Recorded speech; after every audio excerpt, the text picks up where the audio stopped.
It was a quiet May morning in 2025 in Ouagadougou when Ibrahim Traoré, the president of Burkina Faso, received a phone call that would change his perspective on leadership and legacy forever. On the other end of the line was Michelle Obama, calling from the Obama Foundation in Chicago. President Traoré, Barack would like to participate in a special program with you on the new generation of African leadership, she said warmly, her voice carrying a mixture of respect and admiration. Ibrahim paused, surprised by the honor of the invitation. At 35, he had become accustomed to international recognition, but being invited by the first Black American president was something entirely different. This call held a profound significance, one that resonated deeply with his personal journey. "Mrs. Obama, it would be a great honor," Ibrahim replied respectfully, trying to keep his voice steady. He could hardly believe that such an important moment was unfolding before him. "Barack has followed your work in Burkina Faso with great admiration," Michelle continued. "He sees in you the kind of leadership that Africa needs. Young, visionary people who are focused on delivering real change." The program will be broadcast on CNN with Anderson Cooper moderating. It will be a conversation about the legacy and future of African leadership. Ibrahim sat back in his chair, feeling a rush of emotions. A program like this was unprecedented. Barack Obama rarely participated in joint interviews, making the invitation even more special. "I'm truly honored, Mrs. Obama. Thank you for the opportunity," Ibrahim said, his heart pounding as he processed the weight of what this conversation represented. As he hung up, Ibrahim was overwhelmed by the thought of meeting Obama, someone who had been an inspiration to millions around the world, especially in Africa. It wasn't just a conversation about politics. It was a chance to sit with someone whose leadership had transcended borders, and whose legacy had laid the groundwork for what Ibrahim was now building in Burkina Faso. In Chicago, Barack Obama was preparing for the meeting with equal anticipation. He sat in his office, surrounded by reports about the changes taking place in Burkina Faso. His eyes scanned the pages, noting the transformational progress that Ibrahim had made, reducing poverty, building universal health care, and creating a more inclusive education system. Obama smiled as he read the reports, seeing in Ibrahim the same vision he had once had for Africa, a future where African leaders lead with dignity and responsibility, not out of necessity, but out of a deep commitment to their people. "Michelle," Obama said thoughtfully, "this young man reminds me of why I got into politics in the first place. He is doing exactly what I hope to see, authentic leadership that transforms lives. This meeting is more than just a conversation. It's a reflection of the progress we've all hoped for in Africa." Michelle, always the supportive partner, nodded with understanding. "Are you going to talk about your father?" she asked, knowing that Obama rarely discussed his personal African heritage publicly. Obama was silent for a moment, then replied thoughtfully. "Yes," he said quietly. "Ibrahim deserves to know how his example impacts not just Africa, but Africans in the diaspora, including former American presidents. This is a moment of connection that goes beyond politics." As the days leading up to the meeting passed, both Ibrahim and Obama found themselves reflecting on the significance of their conversation. Ibrahim spent hours preparing, not just intellectually but emotionally, surrounded by books on African and American history, trying to grasp the full weight of what this moment represented. "Ibrahim, this is not just a TV program," Dr. Alonso Urrego, his foreign minister, said with a deep understanding of the situation. "This is a historic moment. It's the first time a former Black American president has publicly recognized contemporary African leadership in such a way."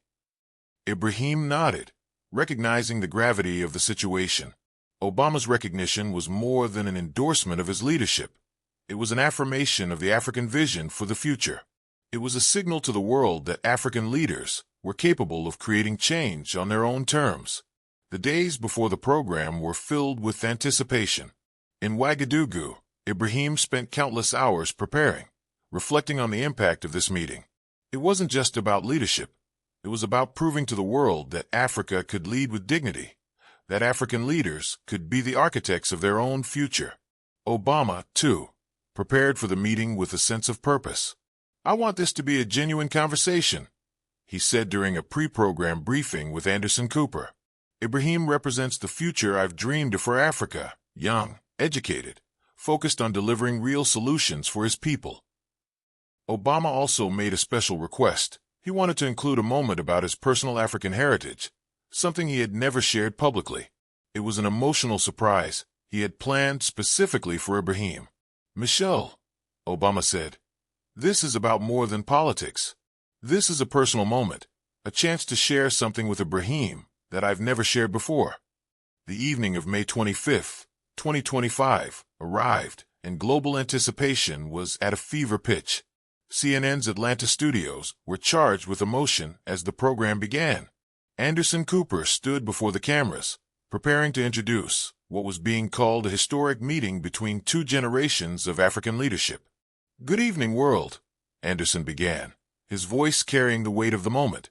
"Tonight, we have an extraordinary conversation between the 44th President of the United States, Barack Obama, and President Ibrahim Traoré of Burkina Faso about leadership, legacy, and the future of Africa."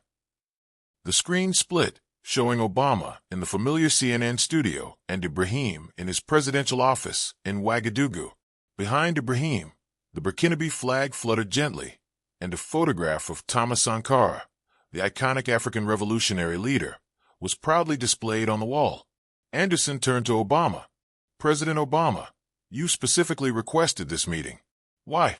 Obama smiled warmly, looking directly at Ibrahim on the screen. "For decades, I have hoped to see the kind of leadership that Ibrahim represents emerge in Africa. Young, educated, focused on delivering real results for his people." Ibrahim, visibly moved by Obama's words, nodded. He had never imagined that someone like Obama would speak of him with such admiration. "President Obama, your words mean a lot," Ibrahim said, his voice shaking slightly. "When you were elected in 2008, I was 18 years old, watching from Burkina Faso. You showed me that leadership has no color or geography. It has character." Obama nodded deeply, acknowledging the weight of Ibrahim's words. "Ibrahim, you understand something that took me years to learn," Obama continued. "Leadership is not about you. It's about the people you serve. And you clearly serve your people with exceptional dedication." The conversation flowed naturally, with Anderson Cooper watching in fascination as the two leaders, separated by generations and geography, found common ground. Obama spoke of the work Ibrahim had done in Burkina Faso, reducing poverty by 34%, building universal health care, and transforming education into something accessible for all citizens. It was real, tangible leadership. But Obama wasn't just speaking about political achievements. He was speaking to Ibrahim's character. The two men were connected not just by their leadership, but by a shared commitment to justice and dignity. "Ibrahim, your leadership is exactly what Africa needs," Obama said. "You're not asking for help. You're building solutions. You're not blaming the past. You're creating the future." Ibrahim, deeply moved by Obama's words, wiped away a tear. This was the moment he had been waiting for, validation from a man whose leadership had inspired him and so many others across the world. But little did he know, Obama had more to share, something deeply personal that would touch Ibrahim's heart in a way he never expected. As Anderson Cooper sat between the two leaders, the atmosphere was charged with a deep emotional current. It wasn't just a discussion on leadership or the future of Africa. It was something far more intimate, far more personal. The world was witnessing a rare moment where two leaders, despite their differing generations and backgrounds, found common ground in their shared humanity. Ibrahim Traoré, still visibly moved, wiped away another tear as Obama continued, his voice carrying with it the weight of years of personal and political reflection. "Ibrahim," Obama began, his tone shifting to something more intimate. "Can I tell you something I've never said publicly before?" Ibrahim leaned forward, clearly touched by Obama's confidence. "Of course, President Obama." Obama took a deep breath, choosing his words carefully. "My father was from Kenya, as you know," he said, his voice thick with emotion. "But throughout my presidency, I've struggled with how to honor my African heritage without it seeming like I was favoring one continent over another. It's something I've always wrestled with, how to make sure my leadership reflected the values of Africa, but without making it feel like it was just about Africa. Ibrahim, sensing the vulnerability in Obama's voice, remained silent, allowing the moment to unfold. The world watching through the broadcast seemed to hold its breath. "Watching you, Ibrahim," Obama continued. "Watching the way you lead with dignity and competence, and watching how you have built a future for your people. That makes me proud of African leadership in a way that I never could express as president. Your work is not just inspiring to Africa. It's inspiring to all of us who carry Africa in our hearts." Ibrahim's chest tightened as Obama's words struck deep within him. The idea that his leadership, his work in Burkina Faso, had such a profound effect on Obama, someone who had carried the hopes of the African diaspora for so long, was overwhelming. He could no longer hold back his emotions. Tears welled up in his eyes. For a man who had grown accustomed to the weight of leadership, hearing these words from Obama, a global symbol of hope and leadership, was nothing short of transformative. "President Obama," Ibrahim whispered, his voice breaking, "your words, they mean more than I can express." Obama, seeing Ibrahim's raw emotion, softened his tone even further. He leaned in slightly, his next words carefully chosen to convey the deepest message he had prepared for this moment. "Ibrahim," Obama said gently, "let me finish.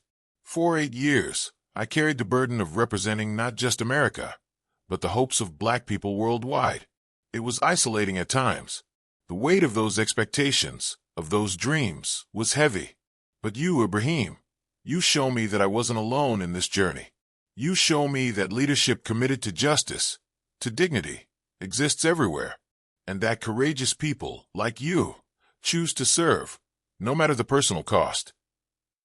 Anderson Cooper, watching this exchange, was clearly moved. He had conducted countless interviews with world leaders, but this moment was something entirely different. It was a moment of honesty, of vulnerability, of human connection, one rarely seen on such a global scale. "President Obama," Anderson said, his voice faltering slightly, "this is extraordinarily personal, and yet it's a moment of profound honesty. Thank you for sharing this with us." Obama nodded. "I think Ibrahim deserves to hear it," he said softly, his eyes fixed on the young president across the screen. "He deserves to know that his work, what he's doing for Burkina Faso, for Africa, is not just about changing his country. It's about reshaping the global narrative about Africa. He's proving that Africa does not need saving. It needs leaders who will rise and lead with authenticity, with strength, and with compassion." Ibrahim, unable to stop the tears, now nodded. His heart felt heavy with emotion, but it was a kind of weight that felt like redemption, a validation of everything he had worked for in Burkina Faso, and everything he dreamed for Africa. The journey that began years ago, when he first heard Obama's words about Africa not needing strong men, but strong institutions, had brought him here today. In this moment of recognition, Obama's words were a bridge between his own work and the global vision of leadership that he had once dreamed of.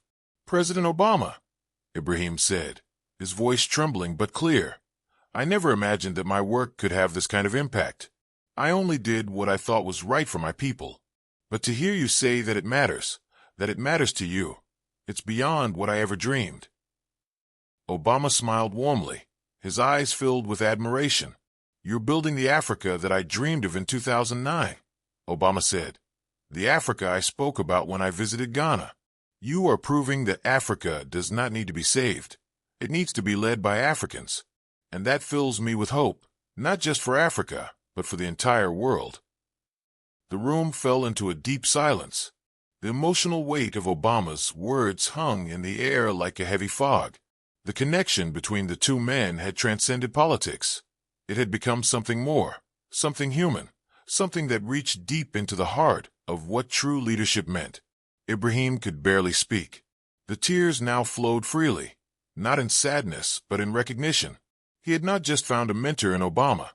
He had found a kindred spirit, a leader who had inspired him, and whose own emotional honesty had given him the courage to lead as he did.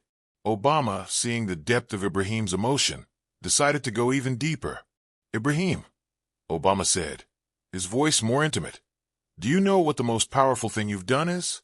You've proven that Africa can lead by example, not by rhetoric, but by action. When rich countries talk about universal health care but can't implement it, you implement it. When they talk about inclusive education but struggle with inequality, you reduce inequality. Ibrahim wiped his eyes, trying to compose himself. The words Obama was speaking weren't just praise. They were an affirmation of everything Ibrahim had been working toward.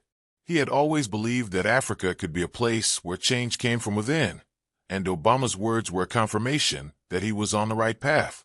President Obama, Ibrahim said, his voice steadying. I grew up hearing that Africa would always be behind, that we would always need foreign aid, and you've proven that to be a lie. Obama interrupted firmly. You and your generation of African leaders are rewriting the narrative about what Africa can offer the world. Anderson, sensing the profound nature of the conversation, turned to Ibrahim. President Traoré, how does it feel to hear that from President Obama? Ibrahim took a deep breath, trying to find the words. Anderson, it's validation of everything we fought for. When President Obama says we're on the right track, it means maybe we can really transform Africa. Not maybe, Ibrahim said, turning to Obama.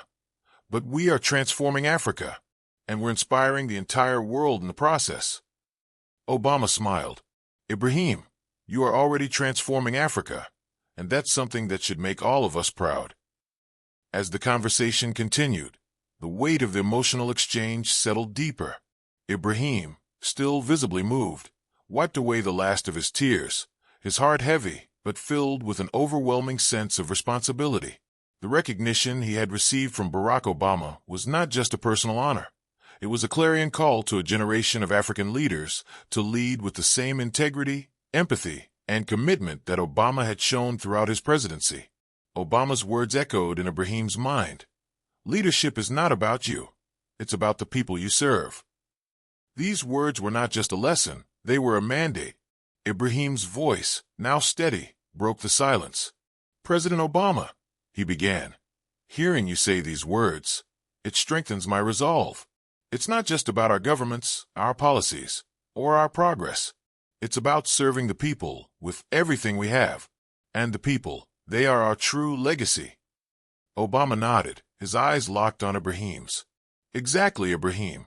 It's about what you leave behind for the future, not just for your own children, but for the generations that will inherit the systems you build. When I was president, I often thought about legacy, not in the sense of monuments or accolades, but in the sense of building a foundation that others can build on. Ibrahim took a deep breath, reflecting on Obama's words. I often wonder if we are truly ready for the responsibility of this kind of leadership, he admitted. The weight of it sometimes feels overwhelming. We are a small country with limited resources, and yet, we are trying to transform our entire nation. Can one person really make such a difference? Obama's face softened, and he leaned forward. Ibrahim, leadership is not about doing everything yourself. It's about building a team, fostering an environment where others can grow and contribute. No one can lead alone. Your role as a leader is to inspire those around you to rise up and take ownership of the change they want to see. And that's what you're doing in Burkina Faso. You're building institutions, not just policies. You're building systems that will outlast you. Ibrahim nodded slowly, processing Obama's words. The truth of it struck him deeply. Leadership was not just about personal achievements. It was about creating a system where others could thrive, where the people were empowered to take ownership of their future. I've always believed that leadership should come from the people, Ibrahim said. And that's what we're trying to do in Burkina Faso. We want people to feel empowered, to know that they are the ones who will shape the future, not just us as their leaders. Obama's smile widened. And that's exactly what leadership is about. You're giving your people the tools to succeed, not just handing them solutions.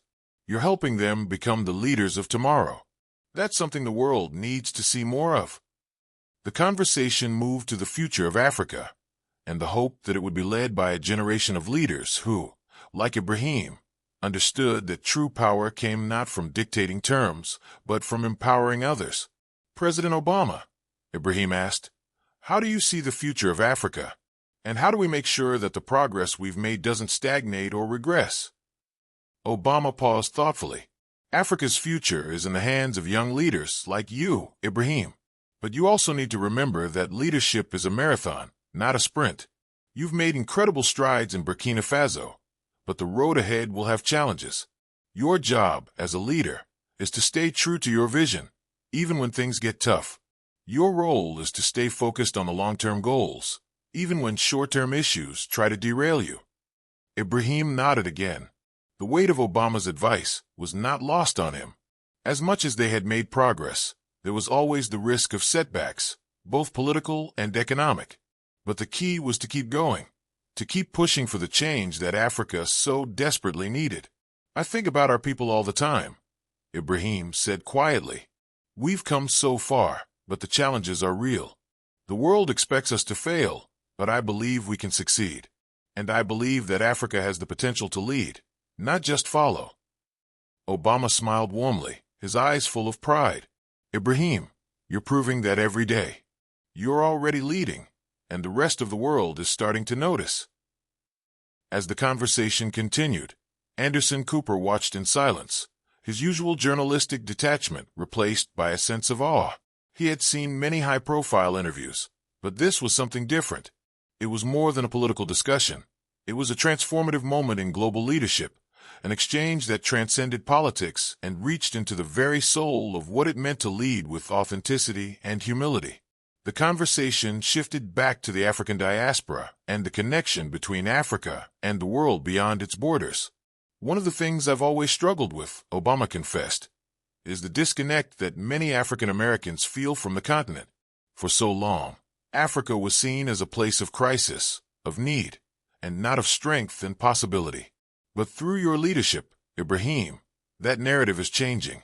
You're showing the world that Africa is not a place of charity, but a place of potential and opportunity. Ibrahim's heart swelled with pride. This was more than just a recognition of his leadership. This was a recognition of Africa as a whole, a validation of everything the continent could offer if it was given the chance. It's not just about changing perceptions, Ibrahim said. It's about creating the future we want to see. We can't wait for someone else to fix our problems. We have to take responsibility for our own destiny. Obama's voice grew more intense as he responded. Exactly. You're not just building a future for Burkina Faso. You're building a future for Africa, for the diaspora, and for the world. You're showing that leadership doesn't come from external aid. It comes from within. And that's a message the world needs to hear. The conversation between Obama and Ibrahim continued, and as the discussion shifted toward Africa's future, it became clear that both men shared a similar vision for the continent, a vision of self-sufficiency, leadership, and empowerment. One of the things that has always inspired me about Africa, Obama said, is the incredible resilience of its people. The challenges you face are immense, but so is the potential for change. You have the ability to shape the future in a way that can serve as a model for the world. Ibrahim smiled. Thank you, President Obama. But the resilience of the people is not enough without the right leadership. That's where we come in. We must guide them, show them that it's possible to build a brighter future, not just for today, but for generations to come. Obama nodded in agreement. Exactly. The leadership you're demonstrating, Ibrahim, is exactly what Africa needs. You're not just focused on short-term fixes. You're focused on building the kind of long-term solutions that will change the continent for the better. The conversation turned toward the specifics of what it would take to build that future. Ibrahim discussed the challenges of governance, the importance of economic growth, and the necessity of education and healthcare reform. Obama listened carefully, nodding in understanding. You're already doing the hard work, Ibrahim, Obama said, but the road ahead will have its challenges. There will be forces that try to undermine your progress. But you have to remember that the power is in the people. When you empower the people, you empower the nation. Ibrahim nodded. I believe that deeply. The people must take ownership of their own future. We can't build this future for them. We can only give them the tools and the opportunity to succeed. Obama smiled. And that's exactly what you're doing. You're not just talking about change, you're making it happen. And that's what inspires the world. As the conversation drew on, It became clear that this exchange between Barack Obama and Ibrahim Traoré was more than just a political discussion. It had become a testament to what leadership could be when grounded in authenticity, empathy, and a shared commitment to a greater good. It was about connecting with the people, understanding their needs, and being brave enough to build a future that transcended politics. Obama, ever the master of reflection, took a moment before speaking again, his voice steady but filled with emotion. Ibrahim, one of the things that has always struck me about your leadership is how deeply connected you are to your people. It's not just about policy for you. It's about making sure that every person in Burkina Faso feels seen and heard. That's a rare kind of leadership, and it's what sets you apart. Ibrahim nodded, though he could feel the weight of Obama's words settle heavily in his chest. I believe that leadership comes from the people, not from the top down. We are here to serve them, to listen to their struggles, their hopes, and to ensure that their voices shape the direction of the country. Obama smiled at Ibrahim's response.